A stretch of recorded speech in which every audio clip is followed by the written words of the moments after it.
I stepped onto my lake ranch. I felt the land screaming.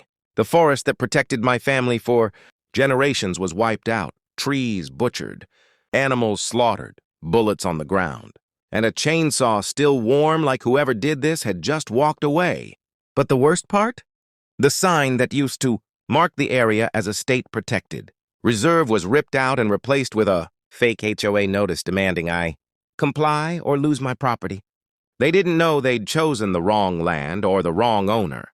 I stormed deeper into the destruction and found survey stakes, military-grade poison, and markers indicating whoever invaded wasn't just trespassing. They were prepping the land for illegal development. And then they arrived. A convoy of armed men and the so-called HOA. The president marched in like they owned the place. They demanded I step aside while they finished clearing hazardous materials. Translation: destroy the last evidence of their crimes.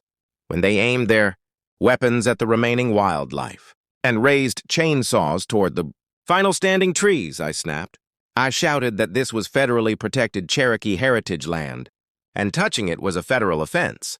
They laughed until I revealed the one thing they hadn't expected. I wasn't just the owner. I was the registered ranger responsible for this reserve, with full authority to detain anyone destroying protected land. Their smirks vanished when real. Federal rangers emerged from the trail behind me, men who had been secretly monitoring the site after my grandmother filed a protection request before she died.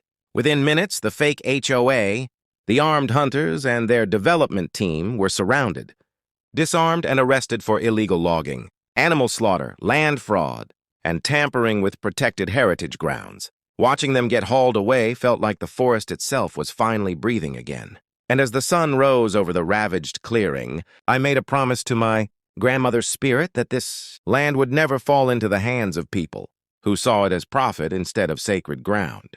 If you want more stories where justice hits back harder than expected, make sure you subscribe. There's more than enough chaos waiting.